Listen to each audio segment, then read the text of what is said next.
Expression, आप अपनी भावनाएं सामने ला रहे हो किसी भी माध्यम से। तो ये in a way, this is a question like asking me what do you feel, I mean, how do you think the difference is between a female director who makes a movie and a male director who makes a movie?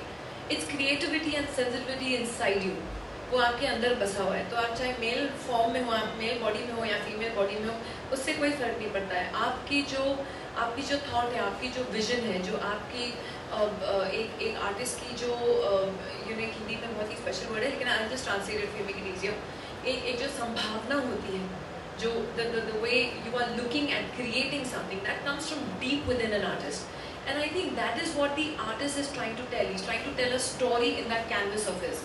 So it does not matter what the experience, what the anubhav, and how emotional you are as a person. It could be anyone. It could be male, female. I have seen an artist, like she was telling me, Rubal does a lot of charity work, social work as well, but not her. I had gone to another institution which teaches art to handicapped children, and there was this boy who had no arms and he paints with his foot. उसने अपने to से पूरा एक beautiful sunset का, कहीं वादियों में, कश्मीर की वादियों का पूरा एक कैनवस बनाया था जो अभी तक मेरे घर में है। एंड मैंने उससे पूछा कि ये आपको क्या विचार आया जो आपने ये बनाया? बोला, मैं जब सपना देखता हूँ कि मैं चलूँ और मैं भागूँ, मैं ऐसे सोचता हूँ कि मेरे हाथ हैं और मेरे पैर हैं और मैं इन वादियों में भाग रहा हूँ। उस बच्चे की, वो क्या 17-18 साल का बेचारा लड़का होगा, वो कभी उसको शायद मौका मिले न मिले लाइफ में, आजकल प्रोस्थेटिक लिम्स वगैरह आ गए हैं, लेकिन a lot of cases you can not. तो उस बच्चे की जो क्रिएटिविटी थी, वो उसके अंदर से जो उसकी संभावना थी वो उभर कर आई। So at that time when the artist is creating, I'm not an artist, I'm a collector, but what I understand from artists is that what is going through, what is inside them is coming out, is pouring out onto that canvas, it's that feeling. Thank you so much. Open spaces में जहाँ पे इनके exhibitions लगे हैं, good Holmes की तरफ से जो ये इनिशिएटिव लिया गया है, तो आर्ट ये लिटरली आपके पास तक ला रहे हैं, आपको कहीं जाने की ज़रूरत नहीं है। जहाँ ये नज़दीक के आर्ट एग्जीबिशन हो वहाँ आप जाके आर्ट देख सकते हैं। बड़े बड़े मास्टर्स हैं इनके साथ, एमेचर्स भी हैं, नए आर्टिस्ट भी हैं जो साथ में मिलकर इन्होंने बहुत ही खूबसूरत एक कलेक्शन बनाया है। ये इनिशिएटिव इनका तीसरा है, लेकिन और भी आगे आगे जैसे हर साल होते जा रहा है तो ये और बड़ा होते जा रहा है, और अब जैसे कि सुना ये अलग सिटीज़ में भी लेके जाने वाले हैं। अच्छा, आर्ट की बात करें तो आपके लिए आर्ट क्या है? मेरे लिए देखिए, आर्ट ये है जो पेंटिंग मुझे समझ में आए, दूसरी मुझे मेरे मन को सुकून पहुंचाए, शांति पहुंचाए, मेरे घर को रोशन करे, खूबसूरत लगे। एक आप पेंटिंग के सामने खड़े होके एक कुछ जो भावनाएं हैं आर्टिस्ट की वो आप तक पहुंचे, वो मेरे लिए एक बहुत ही एक सुंदर पेंटिंग हो जाती है।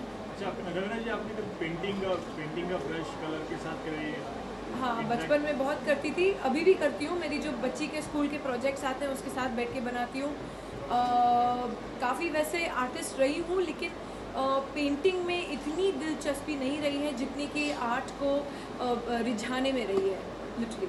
मैम, आर्ट एक कला है, जैसे आप खुद एक आर्टिस्ट हो, कितना एक सिमिलरिटी लगती है जब ऐसा कोई करता है, कितना एक आपको टच करता है? आई थिंक सिमिलैरिटी बहुत है, क्योंकि कहीं ना कहीं ये हम इमोशंस की ही बात कर रहे हैं, चाहे आप एक्टिंग कर रहे हो या आप थिएटर कर रहे हो या आप फिल्म्स कर रहे हो या आप डांसिंग कर रहे हो या आप आर्ट बना रहे हो, पेंटिंग बना रहे हो। These all forms of expression, आप अपनी भावनाएं सामने ला रहे हो किसी भी माध्यम से। तो ये एक तरीके का एक तरीके का हमारा जो कल्चर है, ये कला ही है, आर्ट ही है। अच्छा, रवीना जी, मोदी जी ने तो बॉलीवुड के लिए कि कश्मीर में आके शूटिंग करना चाहिए बॉलीवुड के लोगों को, तो हम लोग तो करते हैं। तो आगे उनके लिए, क्योंकि फ्लड से काफ़ी ग्रस्त है वहाँ के लोग, और वहाँ पे जो रौनक पहले थी वैसे नहीं है। और नहीं, बल्कि आप यकीन नहीं करेंगे कि मैं हाल ही में 2 बार कश्मीर जाके आई हूँ। एक बार मैं अपने दोस्त फ्रेंड्स के साथ और हम सब अपने बच्चों को लेके गए स्कीइंग के लिए, ये पिछले साल ही था, और फिर हम फिर से गए पिछले साल मार्च में, पिछले साल नहीं, ये साल मार्च में हम कश्मीर में थे। मैं अपने इन लॉज को, पेरेंट्स को, सबको लेके गई।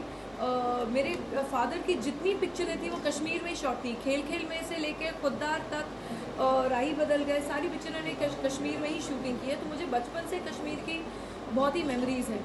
And Kashmir I think Hindustan का एक इंटीग्रल पार्ट है।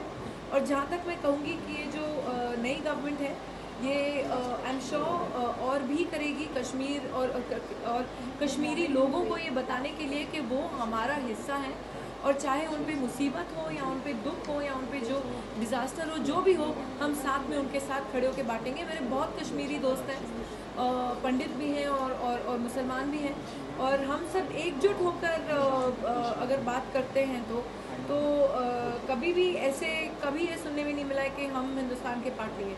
वो ऐसे 2-3 गिने चुने लोग हैं जो पॉलिटिक्स के लिए और अपने स्वार्थ के लिए ऐसी चीज़ें फैलाते हैं।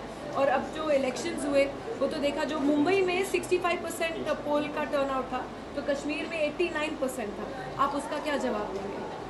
Thank you ji. Thank you.